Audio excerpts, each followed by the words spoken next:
হরে কৃষ্ণ। দণ্ডবোধ সবাইকে। আজকে আমি একটা রচনা বলবো। তো রচনাটাই একটু আপনারা বিবেচনা করবেন, বিচার বিবেচনা করবেন এবং আশা করি ভালো লাগবে। তো এটুকু আশা করি আপনারা লাইক এবং একটা শেয়ার দিবেন। আপনারা লাইক দিলে আমার ভিডিও বানাতে খুবই ভালো লাগে এবং যতটুকু পারেন শেয়ার দিবেন। রুকো যারা, সবার। মানুষ একটা গৃহপালিত প্রাণী। এরা গৃহে থাকে, তাই এরা গৃহপালিত প্রাণী।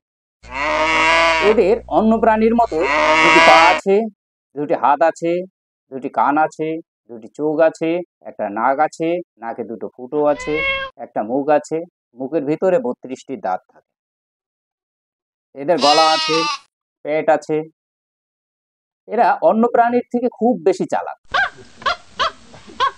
এই প্রাণীগুলির মধ্যে দুটি ভাগ আছে, একটি পুরুষ একটি মহিলা। সকল প্রাণীরই থাকে, তার মধ্যে এই প্রাণীর একটু আলাদা থাকে। আচ্ছা, এই প্রাণীটি দুধ দেয়, কিন্তু এদের দুধ শুধু এদের বাচ্চারাই খায়। এরা অন্য প্রাণীর দুধ বের করে নিজেরা পান করে। এরা হাল চাষ করে। এরা গাড়ি চালাতে পারে, জলে স্থলে বায়ু আকাশে সবখানে যেতে পারে বিভিন্ন যান্ত্রিক শক্তির সাহায্যে। এরা অন্য প্রাণীর থেকে খুবই বেশি চালাক। এরা অন্য প্রাণীদেরকে মেরে তার মাংসে লবণ, তেল, মশলা যা আছে লাগিয়ে সুস্বাদু করে রান্না করে খায়, যা অন্য প্রাণীরা পারে না। অন্য প্রাণীরা কাঁচা খায়।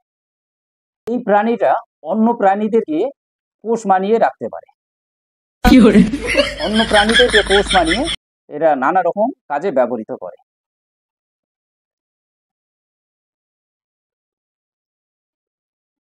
এরা অন্য প্রাণীর মতোই বাচ্চা দেয়, কখনো একটি কখনো দুটিও দেয়।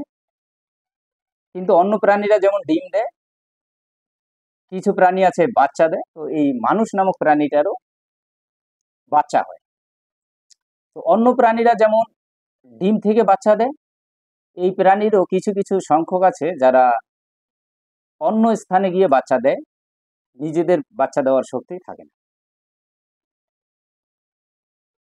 এই প্রাণীদের মধ্যে এত বৈষম্য আর কোনো প্রাণীর আছে বলে বিজ্ঞানীরা গবেষণা করে জানতে পারে।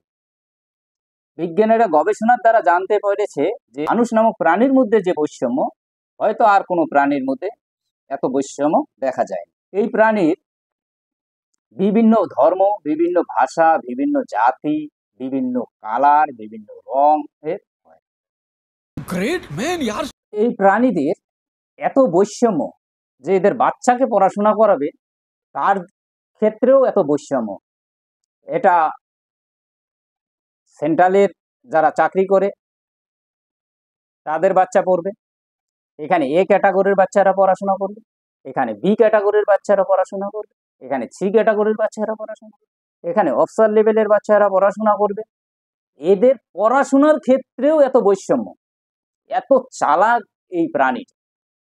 मैं जा रहा हूं तुम्हारी बीवी को अपना मोटा वाला केला खिलाने। এরা এই প্রাণীটির এত বৈষম্য আর কোনো প্রাণীর আছে বলে বিজ্ঞানীরা গবেষণা করে আজ পর্যন্ত জানতে পারে। বিজ্ঞানীদের কথা অনুযায়ী আর কোনো প্রাণীর এত বৈষম্য দেখা যায় না। এই প্রাণীটির কিছু কিছু প্রাণীকে সরকার লালন পালন করে বলে এদেরকে সরকারি জীবী প্রাণী বলা হয়। কিন্তু এরা সরকারের কাজে সঠিক সময় দিতে পর্যন্ত নারাজ। এরা সরকারি কাজটিকে অবজ্ঞা করে চলে। এই প্রাণীটি নিজেরাই নিজেদের মাংস খায় না ঠিক আছে, কিন্তু এদের মধ্যে এত হিংসা আর কোনো প্রাণীর আছে বলে এতটা বিজ্ঞানীরা গবেষণা করে জানতে পারেনি আজ পর্যন্ত। এরা পারে না একজন আরেকজনকে মেরে তার সবকিছু লুট করে নিতে। এই প্রাণীটি একজন আরেকজনকে উপরে উঠতে দেখলে নিচে পা ধরে টেনে নিচে নামার চেষ্টা করে।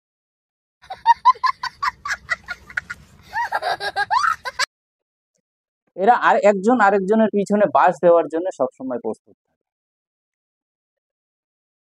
এরা একজন আরেকজনকে বাঁশ দিলেই খুশি। এই প্রাণীটি নিজে না খেয়ে থাকলে এদের দুঃখ হয় না, আরেকজন ভালো খাচ্ছে সেটি দেখলে এদের কষ্ট হয়। এই প্রাণীটি সচরাচর পৃথিবীর সর্বত্রই দেখা যায়। এই প্রাণীটির উচ্চতা 5 থেকে 6 ফুট, 6.5 ফুট পর্যন্ত হয়ে থাকে। আশা করি ভিডিওটি আপনাদেরকে ভালো লাগলো। এটা হলো পার্ট 1। যদি আপনারা লাইক এবং শেয়ার দেন এবং কমেন্ট করে জানান যদি ভিডিওটি ভালো লেগে থাকে, তাহলে আমি সেকেন্ড পার্ট রচনাটি আপনাদেরকে শোনাবো। থ্যাংক ইউ, ধন্যবাদ। সবাই ভালো থাকবেন, সুস্থ থাকবেন এবং কমেন্ট করে জানাবেন রচনাটি কীরকম হয়েছে। আপনাদের কাছে অনুরোধ, সবাই একটু শেয়ার দিন।